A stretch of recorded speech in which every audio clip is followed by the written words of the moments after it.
Art. 1740, incumbe ao tutor, quanto à pessoa do menor, e dirigir-lhe a educação, defendê-lo e prestar-lhe alimentos, conforme os seus haveres e condição. E reclamar do juiz que providencie, como houver por bem, quando o menor haja mister correção. E adimplir os demais deveres que normalmente cabem aos pais, ouvida a opinião do menor, se este já contar 12 anos de idade. Art. 1741, incumbe ao tutor, sob a inspeção do juiz, administrar os bens do tutelado, e em proveito deste, cumprindo seus deveres com zelo e boa-fé. Art. 1742, para a fiscalização dos atos do tutor pode o juiz nomear um protutor. Art. 1743. Se os bens e interesses administrativos exigirem conhecimentos técnicos, forem complexos, ou realizados em lugares distantes do domicílio do tutor, poderá este, mediante aprovação judicial, delegar a outras pessoas físicas ou jurídicas o exercício parcial da tutela. Art. 1744, a responsabilidade do juiz será, direta e pessoal, quando não tiver nomeado o tutor, ou não o houver feito oportunamente. E, subsidiária, quando não tiver exigido garantia legal do tutor, nem o removido, tanto que se tornou suspeito. Art. 1745, os bens do menor serão entregues ao tutor mediante termo especificado deles e seus valores, ainda que os pais o tenham dispensado. Parágrafo único. Se o patrimônio do menor for de valor considerável, poderá o juiz condicionar o exercício da tutela à prestação de caução bastante, podendo dispensá-la se o tutor for de reconhecida idoneidade. Art. 1746. Se o menor possuir bens, será sustentado e educado a expensas deles, arbitrando o juiz para tal fim as quantias que lhe pareçam necessárias. Considerado o rendimento da fortuna do pupilo quando o pai ou a mãe não as houver fixado. Art. 1747, compete mais ao tutor, e representar o menor, até os 16 anos, nos atos da vida civil, e assisti-lo, após essa idade, nos atos em que for parte. E receber as rendas e pensões do menor, e as quantias a ele devidas. E fazer-lhe as despesas de subsistência e educação, bem como as de administração, conservação e melhoramentos de seus bens, e alienar os bens do menor destinados à venda. Promover-lhe, mediante preço conveniente, o arrendamento de bens de raiz. Art. 1748, compete também ao tutor, com autorização do juiz, e pagar as dívidas do menor. E aceitar por ele heranças, legados ou doações, ainda que com encargos, e transigir. E vender-lhe os bens móveis, cuja conservação não convier, e os imóveis nos casos em que for permitido. Propor em juízo as ações, ou nelas assistir o menor, e promover todas as diligências a bem deste, assim como defendê-lo nos pleitos contra ele movidos. Parágrafo único. No caso de falta de autorização, a eficácia de ato do tutor depende da aprovação ulterior do juiz. Art. 1749, ainda com a autorização judicial, não pode o tutor, sob pena de nulidade, adquirir por si, ou por interposta pessoa, mediante contrato particular, bens móveis ou imóveis pertencentes ao menor, e dispor dos bens do menor a título gratuito. E constituir-se cessionário de crédito ou de direito, contra o menor.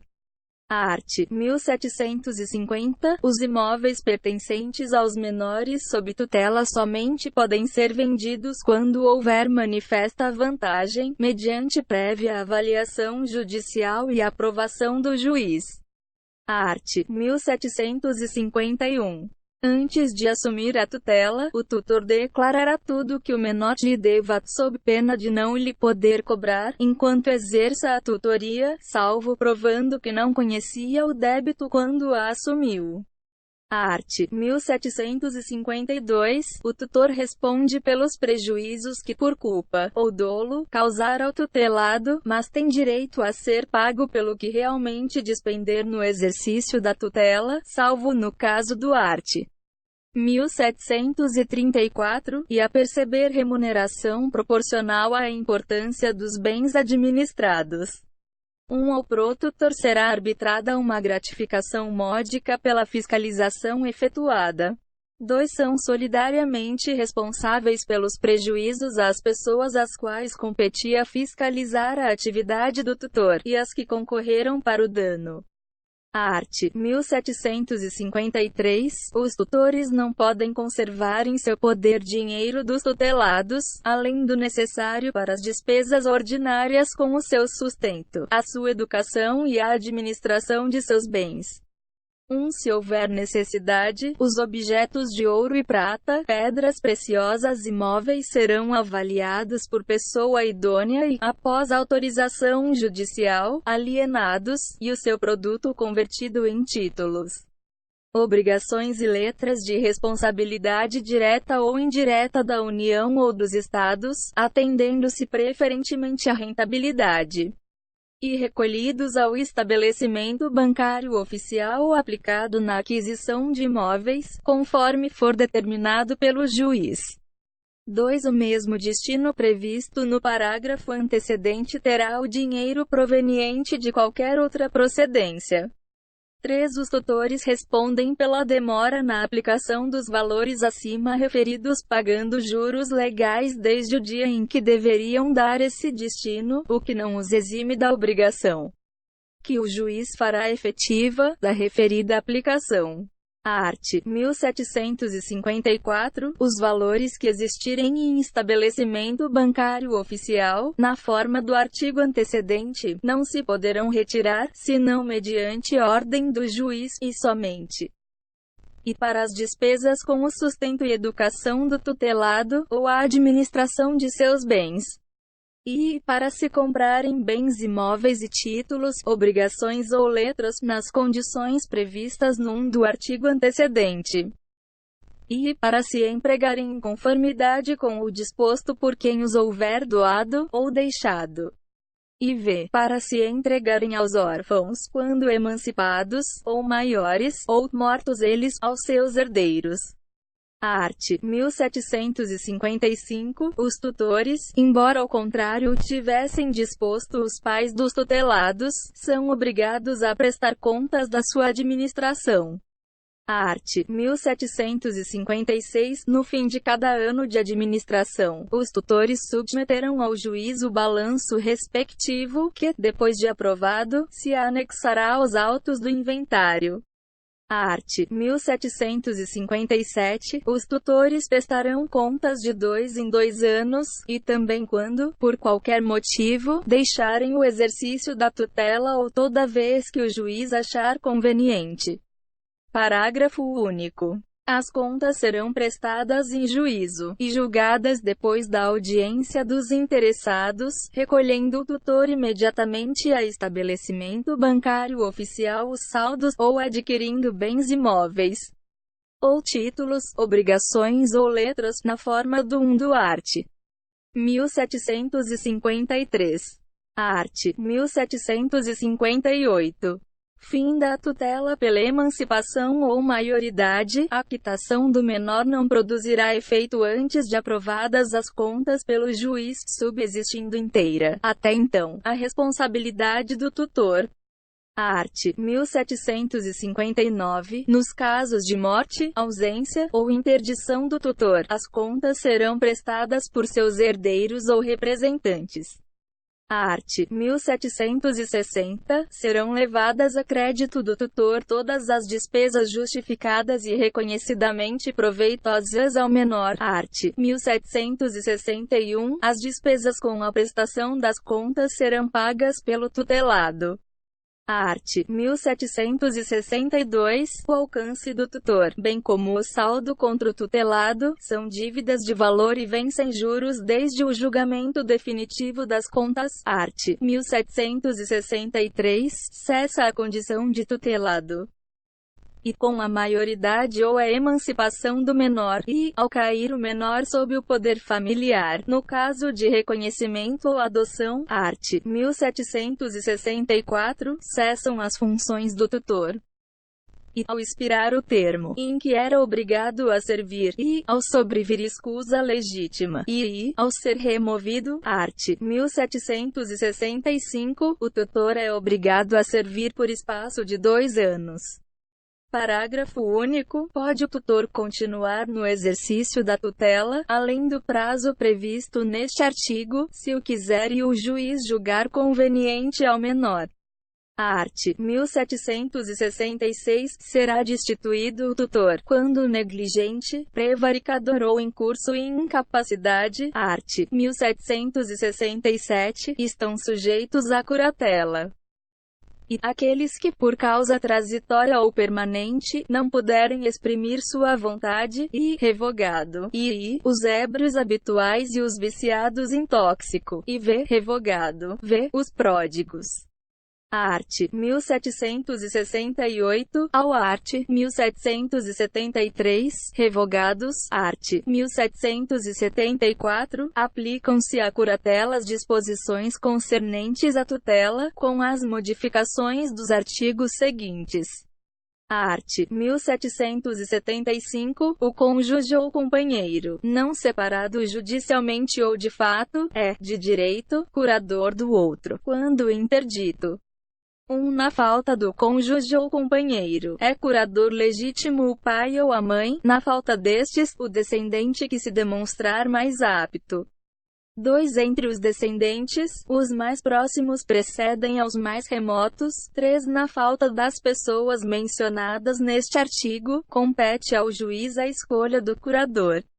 Art. 1775 Na nomeação de curador para a pessoa com deficiência, o juiz poderá estabelecer curatela compartilhada a mais de uma pessoa. Art. 1776 Revogado. Art. 1777 As pessoas referidas no inciso I do art. 1767 receberão todo o apoio necessário para ter preservado o direito à convivência familiar e comunitária, sendo evitado o seu recolhimento em estabelecimento que os afaste desse convívio. Art. 1778, a autoridade do curador estende-se à pessoa e aos bens dos filhos do curatelado, observado o art. 5.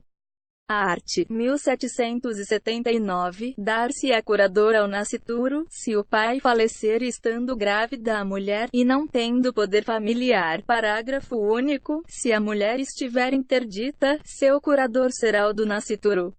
Art. 1780, revogado. Art. 1781, as regras a respeito do exercício da tutela aplicam-se ao da curatela, com a restrição do art. 1772 e as desta seção. Art. 1782.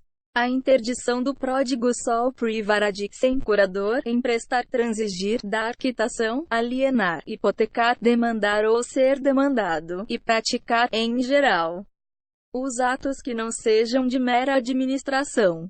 Art. 1783, quando o curador for o cônjuge e o regime de bens do casamento for de comunhão universal, não será obrigado à prestação de contas, salvo determinação judicial. Capítulo 3.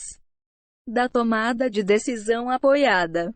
Art. 1783 A tomada de decisão apoiada é o processo pelo qual a pessoa com deficiência elege pelo menos duas pessoas idôneas, com as quais mantenha vínculos e que gozem de sua confiança, para prestar de apoio na tomada de decisão sobre atos da vida civil, fornecendo-lhes os elementos e informações necessários para que possa exercer sua capacidade. Para formular pedido de tomada de decisão apoiada. A pessoa com deficiência e os apoiadores devem apresentar termo em que constem os limites do apoio a ser oferecido e os compromissos dos apoiadores, inclusive o prazo de vigência do acordo e o respeito à vontade, aos direitos e aos interesses da pessoa que devem apoiar. 2. O pedido de tomada de decisão apoiada será requerido pela pessoa a ser apoiada, com indicação expressa das pessoas aptas a prestarem o apoio previsto no caput deste artigo.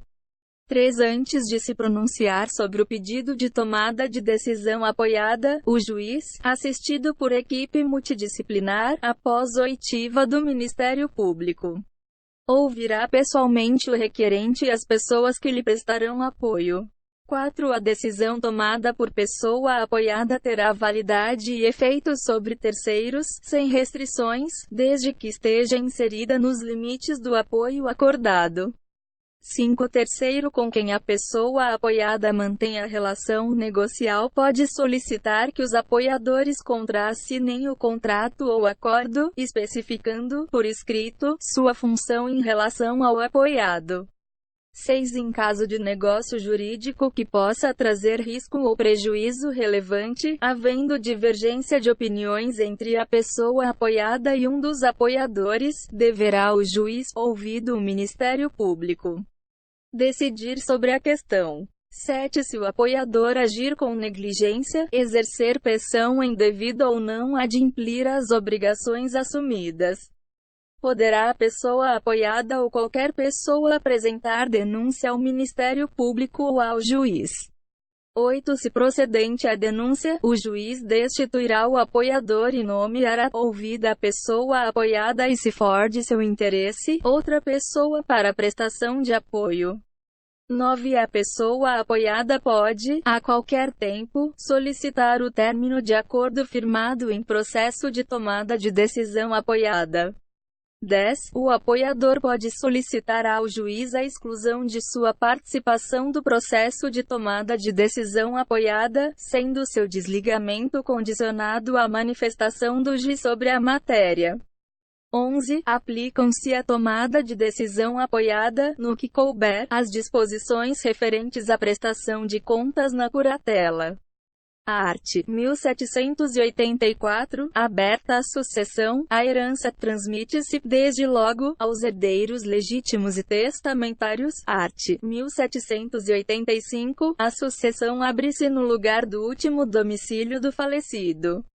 Art. 1786, a sucessão dá-se por lei ou por disposição de última vontade. Art. 1787, regula a sucessão e a legitimação para suceder a lei vigente ao tempo da abertura daquela. Art. 1788. Morrendo a pessoa sem testamento, transmite a herança aos herdeiros legítimos. O mesmo ocorrerá quanto aos bens que não forem compreendidos no testamento. E subsiste a sucessão legítima se o testamento caducar, ou for julgado nulo. Art. 1789, havendo herdeiros necessários, o testador só poderá dispor da metade da herança. Art. 1790, a companheira ou o companheiro participará da sucessão do outro, quanto aos bens adquiridos onerosamente na vigência da união estável, nas condições seguintes. E, se concorrer com filhos comuns, terá direito a uma cota equivalente à que por lei for atribuída ao filho. E, se concorrer com descendentes só do autor da herança, tocar-lhe a metade do que couber a cada um daqueles. E, se concorrer com outros parentes sucessíveis, terá direito a 1/3 da herança, e não havendo parentes sucessíveis, terá direito à totalidade da herança.